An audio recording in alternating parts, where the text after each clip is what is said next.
नमस्कार, जय हिंद साथियों। आप सभी ने पिछले 1-2 दिन की बात है G20 सम्मेलन का 2023 का आयोजन हुआ और आपने इस आयोजन में देखा कि कई देशों के राष्ट्राध्यक्ष जो हैं वो भारत देश में हैं और उनका बहुत भव्य तरीके से स्वागत हुआ। इन सब चीज़ों का मैं समर्थन करता हूँ, लेकिन कई चीज़ें जो है देश में ऐसी हुई जिसका मैं बिल्कुल भी समर्थन नहीं करता हूँ। आखिर देश में कई चीज़ों को छुपाने के लिए जिस तरीके की हालत आज भारतवासियों को झेलनी पड़ रही है मोदी जी की सरकार में, ऐसा आज तक कभी नहीं हुआ था। देश की वास्तविकता को छिपाया जा रहा है और जो देश के खोखलापन है उसको ज़बरदस्ती प्रेजेंट किया जा रहा है। मतलब भेड़िए के ऊपर ज़बरदस्ती सेल का खार पहनाया जा रहा है और रियलिटी कुछ और है, दिखाने का कोशिश कुछ और किया जाता है।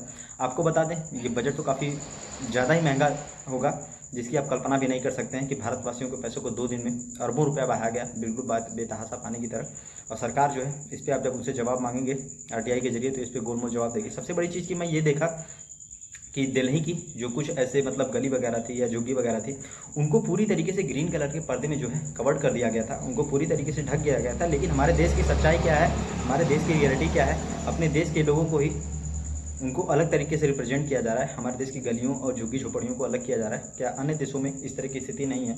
तो बिल्कुल भी है। आपको बता दें, देश कोई भी हो, हर देश में गरीब और अमीर आदमी समान रूप से रहता है, लेकिन इंडिया में मोदी जी को इमेज की बड़ी चिंता रहती है और अपनी इमेज को वो बचाने के लिए किसी भी स्तर तक जाते हैं। कुछ दिन पहले हाउडी डोनाल्ड ट्रंप का कार्यक्रम गुजरात में हुआ था। वही स्थिति उस टाइम भी बनी थी कि कार्यक्रम के दौरान जो है वहाँ पे कई ऐसे इलाके थे जिनके ऊपर पूरी तरीके से दीवार बनवा दी गई थी और इलाकों को न दिखने का मतलब लोगों का सांस लेना भी दूभर हो गया। वहीं मैं एक वीडियो देखा कि दिल्ली वाले भी कुछ ऐसे लोग हैं जो बता रहे हैं कि मतलब ग्रीन पर्दे की वजह से उनकी गलियों के सामने से जो ग्रीन पर्दा 1-1 1.5 किलोमीटर लंबा लंबा लगाया गया है और बड़ी बड़ी होर्डिंग्स लगाई गई हैं सबका वेलकम करने के लिए, वो सांस लेने में उनको दिक्कत हो रहा है। तो सोचिए कि देश में अभी भी लगभग 30 से 35 करोड़ की आबादी जो है एक टाइम का भोजन पाती है, लेकिन सरकार और यहाँ के लोग और यहाँ के जो साहब लोग हैं वो देश को अलग छवि बनाने में लगे रहते हैं, अलग चीज़ों को दिखाने में लगे रहते हैं, लेकिन रियलिटी कुछ और होती है। एक वीडियो और मैं देखा कि जितनी जानवरों की दुर्दशा इस देश में हो रही है करंट टाइम में, जैसे कि धर्म की राजनीति और जानवरों की राजनीति सबसे ज़्यादा भारतीय जनता पार्टी और मोदी जी की सरकार करती है, और जिस हिसाब की राजनीति, धर्म की राजनीति मोदी जी की सरकार में हो रही है, ऐसा आज तक कभी नहीं हुआ था।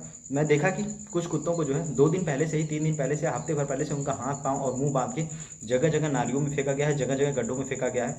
जिस हिसाब की जैसे ही बकरीद आता है, इनके कुछ नेतागण हैं बीजेपी लोगों के, ये आके ज्ञान बताने लगते हैं कि जानवरों की रक्षा करिए, ये करिए, वो करिए। लेकिन सोचिए जब इनकी बारी आती है तो ये जिस सब की जहालत और दुर्दशा प्रेस पे सबके सामने दिखाते हैं वो तो बिल्कुल अकल्पनीय है। मैं देखता हूँ तो मुझे बड़ी हैरानी होती है। और देश के लोग भी अगर ऐसे मुद्दे या ऐसी चीज़ें होती हैं देश में, तो इनका विरोध उन लोगों के सामने ही करना चाहिए जिनको लाने के लिए, जिनके लिए ये सब फर्जी रिप्रेजेंटेशन दिया जा रहा है, फर्जी चीज़ें बनाई जा रही हैं, फर्जी माहौल देश में क्रिएट किया जा रहा है। रियलिटी कुछ और होती है, दिखाया कुछ और होता है। देश का युवा, देश का किसान, देश का हर वर्ग आज महंगाई और बेरोजगारी जैसे मुद्दों से जूझ रहा है, लेकिन देश में पैसा जो है दूसरों को दिखाने के लिए, दूसरों को रिप्रेजेंट करने के लिए पानी की तरीके से बहाया जा रहा है। और इस पर जो है सरकार पूरी तरीके से चुप्पी साधी है। इनको उनसे कुछ लेना देना नहीं होता, इनको बस अपनी इमेज की चिंता रहती है, किसी भी तरीके से इमेज इनकी बनी रहे। धन्यवाद।